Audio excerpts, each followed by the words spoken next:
Max and Austin here from the OAI, back at you with another video. We're actually starting a new video series here where we're going to talk about and give some reviews on different courses and certifications that we've been through. We'd like to start the series with the certification that Austin's done. And as we go through this process, we'll go through different continuing education courses as well as certification programs. And I just want to make a couple notes here in the beginning of this video. And we're going to do this series as a way to direct people and point people in certain directions so they can kind of understand a authentic viewpoint of each certification or course that they may be considering or pursuing. You don't need 50 letters after your name. You don't need to go through 20 certifications. But it's important to understand what each certification is and then why it may benefit you or what you may learn from it. So we wanted to start this series up, just give you some direction, because I know when I had never been through a continuing education program or never been through a certification program, I kind of wasn't sure which direction to go. And so I hope this provides some insight for everyone watching. And so I'll just give you a little introduction of myself if you're new to the channel. My name is Max Wardell. I'm the director of the Overhead Athletic Institute. I'm pursuing a doctorate in physical therapy currently. I'm almost completed with that. I can kind of see the light at the end of the tunnel. But I've also done a sports biomechanics apprenticeship under Ed Martell, who's an orthopedic physical therapist and former professional pitcher with the New York Yankees and Detroit Tigers. So I was able to do that. I've completed CSCS, which is a Certified Strength and Conditioning Specialist through the National Strength and Conditioning Association. I've gone through the Gray Institute's certification in Applied Functional Science, the CAFS. I've gone through Certified Speed and Agility Coach through the National Sports Performance Association, and I've also gone through the Human Movement Science certification from the Brooke Bush Institute. So we'll talk about those in future videos. But Austin here, he's one of our performance specialists, and I'll just kind of let him give a brief introduction on himself. So very nice to meet all of you. My name is Austin Macias. I'm also, like Max, pursuing a doctorate in physical therapy. As far as certifications outside that realm, I've completed a performance enhancement specialist through the NASM, as well as an XPS, which is a performance specialist certification through EXOS. So those are two things that we'll most likely talk about either in this video or the upcoming videos. And like Max, to add on to what Max was saying, these videos are going to really have a purpose of creating a generalized discussion in the realm of sports medicine. We're trying to give direction. We're trying to really just emphasize certain points to some things that we might have seen and not been exposed to prior, as well as other things. Yeah, and we have an interesting viewpoint in that we work with a lot of athletes. So in working with a lot of athletes and seeing the type of content that's in different certification programs, we have an interesting perspective, if you will. And I think that there's some important things. Some people will say the certification doesn't matter, and I largely agree with that point. But I think that what you learn from the certification is what matters the most. And then what that certification gives you in terms of credentialing can help you in certain scenarios, especially if you haven't gone through any credentialing programs or you're looking for a specific job. So while some people say the certification doesn't matter at all, I mean, that's not true. If it didn't matter at all, try getting a Pilates certification and go and apply for a strength and conditioning position with the NFL. It certainly won't work. You need certain credentials for certain positions. But if you're working in the private sector, what matters the most, and I guess what matters the most in every sector, is your knowledge, your subject matter knowledge, and your ability to apply it with athletes, as well as the ability to have relationships with athletes and work with athletes or patients or whoever you're working with. But in this video, kind of wanted to just talk through the XPS, the EXOS Performance Specialist, and kind of your experience with it. And one thing that I'll also note here is Austin and I have different certifications, if you haven't noticed. And that kind of goes along with other individuals that are in the Overhead Athletic Institute and are associated with the Overhead Athletic Institute, because we're going to work together as part of a team, and any knowledge that he gains from certain things, I will also gain through him. He can teach me this stuff because he's going to learn it to a level where he can teach it to others. And I think that's important when you go through one of these programs, is you internalize all that. Right. And just to re-emphasize, that point, the point is to expose yourself to multiple viewpoints, and these certifications might crisscross and cross over one another with the material covered, but it's the direction by which these concepts are approached that is really the important part. Right. We're really trying to create more depth with the content and the knowledge base that we ultimately make decisions of how we work with our athletes. We're trying to create more depth in that realm, but the idea is how we use that, how we use the knowledge. Yeah, and that's why I think like a mentorship, to go through a mentorship or an apprenticeship under somebody that does what you want to do at the level that you want to do it is always a phenomenal option. I was fortunate in that I had that opportunity with Ed Martell, and the perspective from him as someone who is an orthopedic manual physical therapist, as well as someone who'd been a professional baseball player, was very unique. And he also had a mechanical engineering background, which gave him an added perspective. He was able to teach me more so than anything else I've gone through. That was the most influential and informative educational experience, more than getting a bachelor's degree in health sciences and exercise science, more so than going through the classes I've gone through to get to my doctorate. And that's not to say that anything was, that anything didn't meet expectations per se, but that it was at such a high level in a specific niche where I had so much interest. And that's what I encourage people to do, whether that's observing, whether you have to start like I did, doing the laundry and putting the pillows on the tables at the clinic, which is essentially what I did, was a lot of cleaning and not a lot of actual working with any patients or athletes to start. And so I encourage everyone to look into a mentorship option. But in terms of the XPS, this is kind of a certification where it's not a NCCA accredited certification. Right. It's a very specialty based certification, and it's pretty in depth. It is very in depth. There's a lot of content, and it's very expansive. They give you an idea or a concept, and then they really dive into it.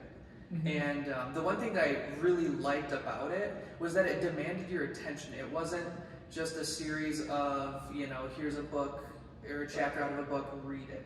It was essentially they gave you multiple sources that you could look at, mm-hmm. but it was you had to look at the videos that they had pre-recorded, and it was done so in a presentation style where you felt like you were there, you were actually involved, you weren't just looking at regurgitated information. So as far as the presentation of the actual information, it was very inclusive, I would say. Yeah. It was there's a lot going on. They would go from essentially like a classroom type environment with like something like a board on the screen and whatnot to, okay, here's the application aspect of it, we're going out onto the field. Gotcha. So it did really like combine the two environments that you would see, and it's more of like here's the content, all right, here's how we use it. So I like that. And a lot of other certifications have roughly the same build, mm-hmm. but I did notice that was more prominent. In regards to others. Just to, you've been through, other courses and other certifications, but you've also seen others as well. I guess where does it stack up? In your mind, based on what you've seen and what you've done yourself? As far as how much, the nature of the content itself, there are a couple things that stuck out to me. Honestly, one major idea that they really had early on in the course actually was this idea of pillar strength. So we all, in the realm of exercise science, sports medicine, physical therapy, we all really like to say it's important to have a strong core for stabilization purposes, mm-hmm. okay? But their idea of pillar strength kind of expands upon that to a different degree. So essentially what it is they don't just say, you know, it's good to have a strong core for core stabilization. Right. It's more of an idea of pillar strength is defined by stabilization through mobility, essentially. Mm-hmm. So your ability to really kinetically link your shoulders, your trunk, and your hips through dynamic movement. So that was something that really stuck out to me, and I thought it was really important because they gave you examples that you could relate to. For us at the OAI, you know, a baseball player, a pitcher delivering a fastball to home plate. Mm-hmm. It was very, I mean, that immediately struck home. And there were other examples such as, you know, playing sand volleyball. If you're playing twos in sand volleyball, you have to be able to maintain a certain stabilization so that way you can properly orient yourself to, you know, either pass or bump. Right. And so, like, that's the ultimate question is, you know, what is the core? Right. And what is core strength? Mm-hmm. And, you know, that's kind of a ambiguous terminology. And so, like, I like how that they're actually going into some detail and some depth on that. And a lot of people are vague about it, and they're not to take away from doing planks and your sit-ups every day, but they really, I guess, highlighted the aspect to certain exercises where maybe, okay, balance and really trying to create some neuromuscular efficiency by being more aware mm-hmm. of like a pillar, you know, and including that type of explanation to the athlete, so that way they're more conscious, or they're more conscious of their body in relation to the movement or whatever they're trying to actually accomplish. I mean, like even today, you know, when we're filming this, we've actually just worked with a bunch of athletes, you know, eval athletes, looked at them in their throwing mechanics, those sorts of things, and like even just doing that, you notice how many of these athletes, particularly, you know, the 9th graders, 10th graders, 11th graders, have really poor stabilization and fall into all these faulty movement patterns. And some of them, you know, you're just watching the kid stand up from a chair, and you're like, well, you know, no wonder his throwing mechanics are off. I mean, he's not even able to assume a proper posture. I mean, in fact, one of the individuals we worked with today was like, you couldn't even get him into a neutral thoracic spine position because he lives in kyphosis.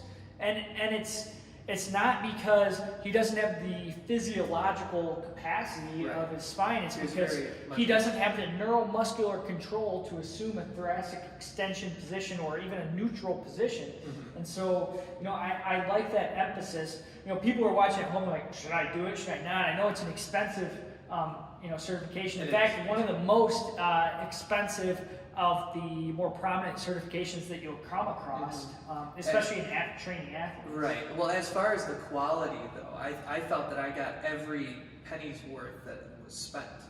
And that's just one aspect to the certification. But the depth at which they went into that singular aspect and really, you know, dove in and said, all right, hey, here's why we think this is important, was the reason why I bought in, had so much money. And EXOS is one of these companies that works with a ton of football players for the combine, and you know, they had quite a few people drafted. Yeah, and you know, they work with, I would say that's their predominant athletic population, but they work with all sorts of athletes as well as mm-hmm. general population clientele mm-hmm. and patients. They have physical therapy and all these other sorts of things, and they have a lot of different continuing education options that have been highly recommended by individuals in which I trust. And you know, we had talked about it before you even did it. Right. But you know, the thing that I'm thinking, you know, about this is, okay, it's expensive. You say it's worth every penny. Right. The other component is how recognizable is it? Because we know it's not NCCA accredited, and you may need an NCCA accredited mm-hmm. certification to, I guess, get a job or to get the job that you desire. Right. And so where would it fit in the continuum? You know, is this the only certification you need? Is this something that adds on to something else? depending on the situation you're in terms of employment? What do you feel? For me, I think that the XPS has really given me a basis to be supplemental to the education that I got or am currently getting pursuing my doctorate of physical therapy.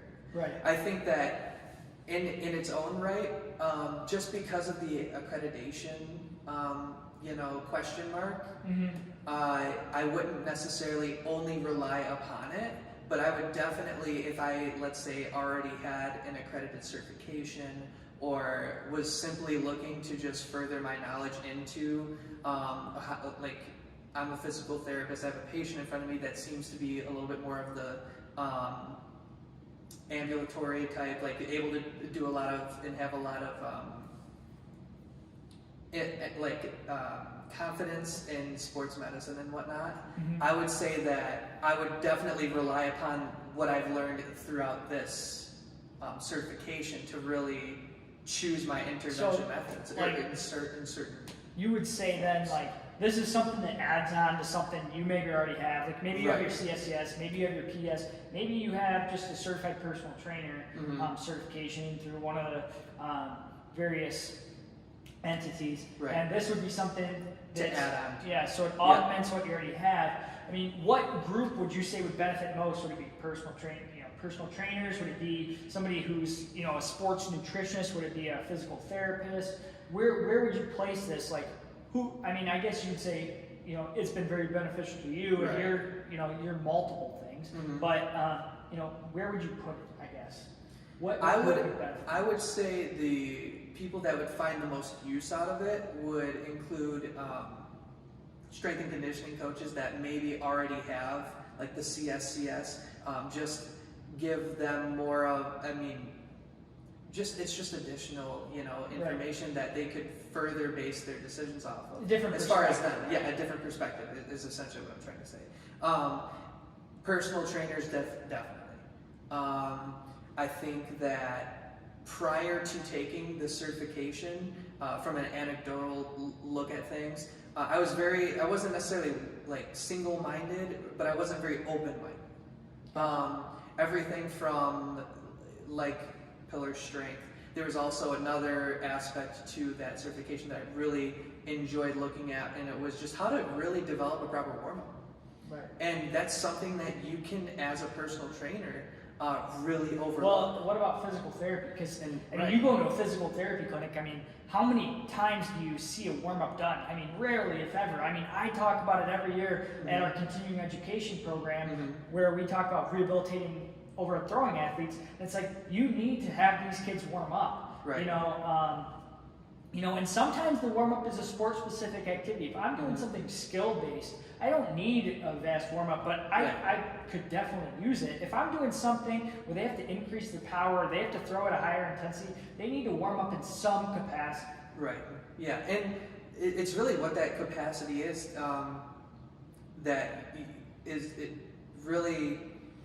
it's what you're trying to accomplish during whatever workout or event or sporting competition that you're about to partake in, that you should really base your warm-up off of, honestly, to kind of look at it from a different perspective. I'm like one of the worst, because I will skimp out on the warm-up all the time, and I got to make sure, and Austin's on me at the time. Yeah, Austin's on me, it's like, dude, we got to get these kids a better warm-up, and I'm like, you're right. I know it's got to be done, but it's like, I want to get to some of the bigger things, but you can't jump the gun. And I'm as bad as anyone about that. So I hope that's a takeaway. But just in terms of the XPS, let's give them the final line. It's expensive. As the time we're making this video, it's like $1,100. If you don't have a discount, they're always offering some sort of discount code. I've seen discount codes as much as 40%. Maybe I was able to use 40%. So that drops it down considerably. So definitely look for one of these coupon codes, something like that. So it's expensive. There's a lot of information. So as long as you're willing to put the time in, you'll get a lot out of the certification. And I don't think this is like, based on our conversation, based on its accreditation status, this isn't a program that you just jump into as your first certification. Not that it couldn't be, but usually as your first certification, you're looking for something that's accredited through a third party, and this isn't necessarily one, but we're not just going to be on here reviewing, certifications and advising people to buy them. We're not getting any, type of, financial compensation for these videos. So. As we said at the beginning of these videos, the pure purpose of them is to just really expose anybody willing to listen, to certain, here's what we took out of it. Yeah, really and this video may persuade you to get it. It may dissuade you from getting it if you're in a position where it's like, hey, I don't have a certification yet, or hey, if this is going to give me something that adds perspective, maybe I can start with some other material, and once I get to a point in my career where I can afford it, or once I get to a point where I have the time, or even a company behind me that's saying, hey, I'll pay for you to get this. That's absolutely, if someone's paying for your education, do it. Absolutely. But, adding to what you already have, giving you a different perspective, I think definitely going in open-minded. And everything that I've seen from them has been very high quality. Do you have any ending notes, or any notes you want to leave with anyone here? Personally, I think just if this is something that you might be interested in, visit their website. They have a pretty solid blurb that's pretty expansive in its own right. And based off of that, see where your interests lie, and if you think it's worth the time. Yeah. I can only speak for me, but I will tell you that I was able to really, really enhance my own decision-making abilities because of it. Yeah, and that's the thing. If you're going to get something out of this, if you think, hey, I'm not going to get a lot out of this, maybe I've done one of their other programs, or maybe I'm not even at the point to do this. Focus your time and energies on things that are going to have the greatest impact on your ability to be a coach or a rehabilitation professional. So this may not be the certification for you, it may be the certification for you, but it's certainly high quality in what it is. So if you're looking for something that's quality, then this is definitely something. I will also say that the content by which is covered is not just specific to the weight room. It's very much expansive to difference in sport. The examples come from all different realms of competitions, and all of the concepts can be placed in every single one. Right. So that's the point is really just truly enhancing the performance of your athletes or the people that you're working with. And if you're still at the stage where you're trying to understand fundamental principles, I think the best thing still is a mentorship opportunity. If you can find it, sometimes it's hard to do, but if you can observe a lot of people doing what you want to do and then move from there, once you have that fundamental knowledge, then you add this to it. If you're at that point and you have the finances to put forward, but once again, it's not necessarily about adding the XPS behind your name. It's about the info that you'll gain. I mean, I think sometimes it is about adding a few letters after your name, especially if you're new or if you don't have any. But once you have a few letters, and that's where you should be when you take this. It's about the knowledge that you gain. So, exactly. That's where the priority should lie. Yep. So if you guys are listening on YouTube, make sure to subscribe. Like this video if this is something you like. We want to cover other certifications in the future. So if you'd like to hear specifically about other certifications, that's something that we might have come across, we'd be more than happy. Or to somebody take a that we work with has come across. Exactly. Right? So if that's something of interest that you'd specifically like to hear about, definitely drop a comment and we'll take a look. Yeah. Take a look into it. Even if maybe we haven't come across it, we'll take a look at somebody who has, or try to get in touch with somebody who has. So I know a lot of people don't hold the certifications with a high amount of weight, but if you can come in and have a structured approach that is holistic and addresses all parts of an athlete with proper scientifically and medically justified principles, you're where you need to be. And this can assist you on your journey. So whatever assists you on your journey of getting to that end goal of where you want to be, and this is something that's helped Austin, and I know it's helped us because Austin has been able to relay a lot of this information, a lot of his the things he's learned from this educational opportunity to the OAI and to the athletes he's worked with. So we will see you guys in the next video. And make sure, like I said, to subscribe to the channel so you don't miss any of these videos. These are a small component of what we do. We do a ton of exercise, manual therapy, and throwing biomechanics type stuff, as well as podcasting. I mean, if you're listening to this on our podcast, definitely check out our other episodes where we've gone through different assessment and programming procedures, as well as some things on the mental game and how it pertains to pitching. So we will see you guys in the next video.